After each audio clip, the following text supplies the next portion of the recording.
powered by the Inside the Birds podcast. Now, live from inside the Matt Black Kia Studios, this is Football at 4. Football at 4 is powered by the Inside the Birds podcast, which dropped this morning. You can take a listen to that with Adam Kaplan and this man, Geoff Mosher. They discussed the team's latest signings and a preview of what the depth chart might look like on the defensive side of the ball with a lot of new faces. We had rookies running around in pads and no pads, actually, helmets and T-shirts Friday, and obviously there's going to be a little bit of a different look here. So let's get some thoughts from Geoff Mosher, who's in the house on a Mosher Monday edition of Football at 4 here on the Sports Bash Live on 97.3 ESPN. What's up, Mosh? Hey, Mike, what's going on? What a game yesterday, huh? Oh, man, it was that's a game they lose all the time in the past, right? Those close ones, they blow the lead, and then you're down 3-1. We got a series. Here we go. All right, well, a lot of Eagles stuff to try to dive into on a Football at 4 Monday with Geoff Mosher. First off, give me your thoughts. We didn't talk to you last week. Dan Arnold signed. I thought that was an interesting signing because, tight end, they got Goddard, but behind them, Stoll, Calcaterra, they like Tyree Jackson, but they brought a veteran player in like Arnold. Yeah, I mean, he's a guy who has a very strange career. If you look at his first 2 years in the NFL, I believe, I forget the team he started off with now all of a sudden, but he was kind of a guy who was catching 7 or 8 passes a year. And then all of a sudden, year 3, it was like 35 catches, 400 yards. Then year 4 with Arizona, another 35, 36 catches, another 400 yards. And then after that, he's with Jacksonville and another team, and it goes back to 8 catches a year. So clearly had an interesting sort of wide-ranging of production throughout his career. He's not a guy who's going to block a whole lot. He's one of your converted wide receivers who's now a tight end. So he gives you a downfield element. He's averaged at times, 14 yards a catch in a season, so he can definitely struggle. The Eagles have had a veteran tight end before. It's been Richard Rodgers in the past, although not the same type of tight end, but definitely a veteran. They don't have Richard Rodgers this year, and so they bring in Dan Arnold. Now, Adam and I sort of debated on the podcast that dropped this morning, can he push Grant Calcaterra for the number 3 tight end job? I thought it would be a very uphill climb because the team has invested in Calcaterra, and even though Calcaterra himself was a day 3 pick, he was somebody that was considered a day 3 pick more so because he had retired after his college career, had the concussion issues, but, he started his career at Oklahoma and had some success there. And, he's sort of like one of those day 3 guys that might have been a day 2 guy if circumstances had been different. So I think it would take a lot for Dan Arnold to be able to push Calcaterra off the roster, but Adam thought might be more feasible than we think, so we'll see. Yeah, that will be interesting. And look, hey, Calcaterra was a guy who was supposed to be known for his receiving prowess. Jack Stoll is kind of the backup as a blocking tight end, so gives us both those guys a little bit of extra competition. The other thing, we're talking about as we saw the rookies in here, Jalen Carter, obviously the 9th pick in the draft, and kind of get your take on how the defense is going to, mix him in. A lot of younger players seemingly are going to get mixed into this defense. Yeah, definitely. Or younger players or new additions. A guy like Contavious Street, who may not be a younger player, but is certainly new to this defense and will be added in. I think Jalen Carter, ideally, he's able to get in there and be your starting, you want to call it 3 technique, play the position that Javon Hargrave played last year. The one thing to watch, and this is kind of common with the Georgia players, is that for different reasons, sometimes the same reason, but sometimes for different reasons, they don't always play a whole lot of snaps at Georgia because of how deep their defensive line is. Now, Jordan Davis is a guy who didn't play a whole lot of snaps at Georgia because of both depth and his own ability to be able to play a lot of snaps in a row and be productive. But the bottom line is you have 2 guys now that you're relying on to play impactful snaps for you, start for you, Jordan Davis and Jalen Carter, who have not been conditioned throughout their college careers to play as much as you think that the Eagles would want them to be able to play. I mean, the Eagles do have a deep rotation for a reason, and they will be able to get guys in and out of there. But some of their guys who are in the rotation, like Brandon Graham and Fletcher Cox, they can't play that many more snaps at this stage of their career.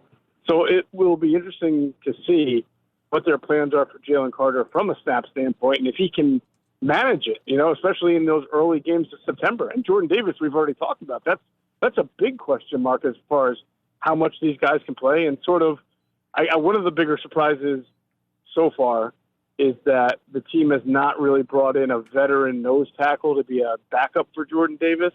Linval Joseph, maybe they just think they'll call Linval Joseph up in October again if that's what they need. But it sort of was something that going into last year we questioned, and then they obviously needed it. Yeah, you can also throw Jordan Davis into there about how they, what is the way that they plan on using him? Is he going to go over the nose? Is he going to be used in a traditional tackle form? Does Carter and Davis play together? Do they try to recreate that? I find that duo to be kind of intriguing on what they're going to do with both of those guys. You talked about Carter, but also we didn't see all that much of Davis last year. I don't think we saw as much as him as we hoped or thought. No, I agree. The injury didn't help him. Obviously, a big guy like that gets an ankle injury, a high ankle sprain. It's going to be out for a while, and then when you come back, it's going to be tender. And, he just really never got into any kind of rhythm rotation. And, we're told that his conditioning's been pretty good this year. We'll have to see out there when the team convenes for OTAs and then later for training camp. He has a lot to show. And to, answer that part of your question, until we see some kind of improvement from him as a pass rusher, he has to play the nose. I mean, that is what he's built for. That is what they want from him out of at least their five-man fronts on first and second down. They're light at linebacker again, and even you can say at safety. So they needed a true nose to be able to clog those gaps and make it easier and keep those linebackers clean. So he needs to be able to play and stay, because if he can't, can Jalen Carter move over and play a little nose? He's so gifted he probably could. Marlon Tuipulotu was somebody who was supposed to be able to have that ability as well, because he did some of it at USC. But those would be smaller noses who kind of rely on their strength to two-gap if they have to.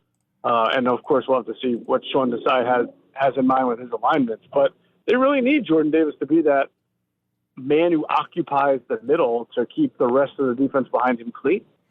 Geoff Mosher, Football at 4 from Inside the Birds podcast, InsideTheBirds.com. Nakobe Dean, about this time last year, people were excited about what his role was going to be as a rookie. Well, we barely saw him. So I don't know what you think about where his role might be this year, but I would imagine they're going to need a lot more Nakobe Dean than the 40 snaps he played last year.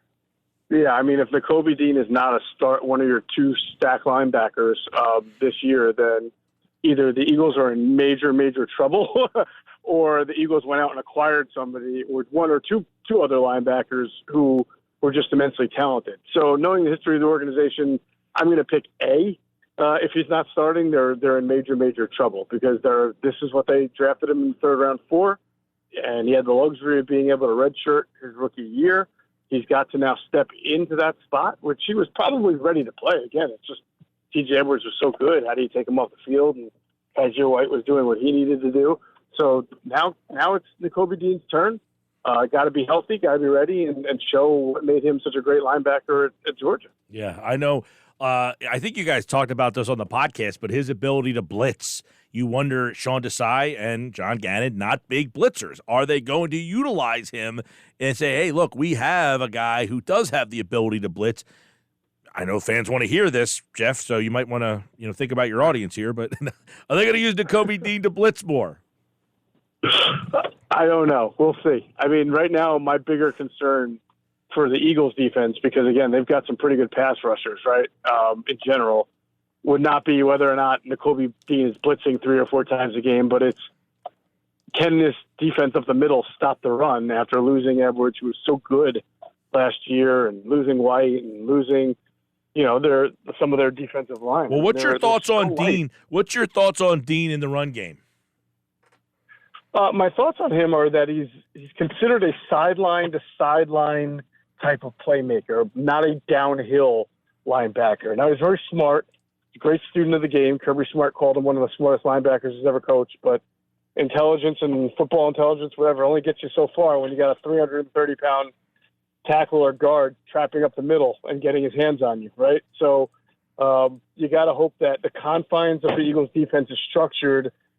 And again, this is where Jordan Davis comes in, where running backs and running games are trying to take aim at the edges and not up the middle against the Eagles because they're trying to run away from Jordan Davis, and therefore allows Nakobe Dean and the linebackers to be able to run laterally and make plays because that's where they're strong.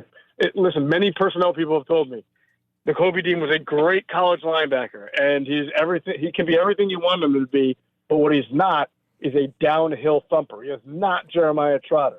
He's not the guy who's going to sit there and blow up two guys at the point of attack and stop the running back at the same time. Right. Yeah. Him against the run will be interesting. And then I guess if you ask, all right, well, who's the guy next to him against the run? Is that the guy? We don't really have the answer to that question yet.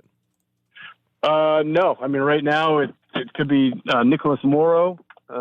Could be, gosh, any of those. I guess Sean Bradley might get a little bit of a look, and trying to think right now about who they have after Morrow. They didn't really draft a specific linebacker, so I don't know. It's when you look at depth, you're looking at a position that even last year had some issues depth standpoint, but they were lucky that White and Edwards stayed healthy, and then Dean only had to play a little bit. But now you look at this linebacker crew and you say, whew, they really need. And again, this is the one spot where I've said I would not surprise me if Howie Roseman still had to move to get a linebacker. Maybe not a starter, but maybe after waiver cut downs, a good player who's still got some mileage left is brought in. But, it just doesn't feel like Nakobe Dean and Nicholas Morrow are the answer. Dean, yes, but Morrow, I'm not sure about that. Yeah, well, you're not going to go with Ben Van Sumeren from Michigan State, the undrafted rookie free agent as the guy. That's where they got T.J. Edwards, right? He was an undrafted rookie free agent. Right. It took him a couple of years before he was a good linebacker. Yeah. So I don't know if this Super Bowl aspiring team is, what they're expecting from Ben Van Sumeren. Now, I know he runs well, and that's important for undersized linebackers. As I was told, his instincts are average. We'll see. So I remember being told same thing about, well, not the same thing. T.J. Edwards was never a linebacker who ran well. It was almost the opposite. He has good instincts, but he doesn't run well, so he'll be a project. But again, it took T.J. a couple of years to really make his mark, and we'll see with Van Sumeren, but I don't know about this year to have big expectations for him. And Sidney Brown is the other guy that was drafted in at obviously the rookie stuff this weekend. And if I was to say Sidney Brown if he started, he's replacing Chauncey Gardner-Johnson, or is he the Marcus Epps? Well, they're just not going to have a Chauncey Gardner-Johnson, to be honest with you. And, they may play a little bit different on the back end defensively because of it. Edmonds was a great athlete coming out of college, but it didn't really translate to the NFL level. It's not some fantastic cover corner or cover safety who's going to give you 6 interceptions, 7 interceptions. And the same thing with Sidney Brown, who did have a lot of interceptions this last year, but not in a sort of like because he's running downfield with a slot receiver type of role. He's not a cover safety the way Chauncey Gardner-Johnson was, because Chauncey Gardner was a cornerback, a nickel corner who sort of on the fly converted to safety. So I wouldn't be surprised if you saw a little bit more too deep coverages by the Eagles this year to minimize either Edmonds or Sidney Brown having to cover an entire field by himself as a center fielder. That's really what you see out of a quarters concept anyway. But last year you would see Marcus Epps come up a little bit more and T.J. Gardner-Johnson be able to play a center field and handle that role and excel in it. I don't know that you'll see the same concepts with the safeties that they have right now. All right, Geoff, I want to get your thoughts. Obviously, this weekend, we don't learn much, but they did draft a corner there. What that slot corner competition might look like there. Obviously, they got Maddox, so we kind of think that. But those other guys, I guess, if Maddox has to, I don't know, maybe Maddox is even a thought at safety. Well, we'll see, Mike. I mean, the one thing Adam and I were really harping on in the podcast today is that with all these new corners that the Eagles brought in, either from the draft or the rookie free agent or free agency with like Greedy Williams, they all are 6'1", 6'2", 6'3". They range from 190 to 205, 210. They project as guys who could maybe play some safety, not Greedy Williams, but some of the other ones. But more that than say nickel. Nickel, you have to have fluidity.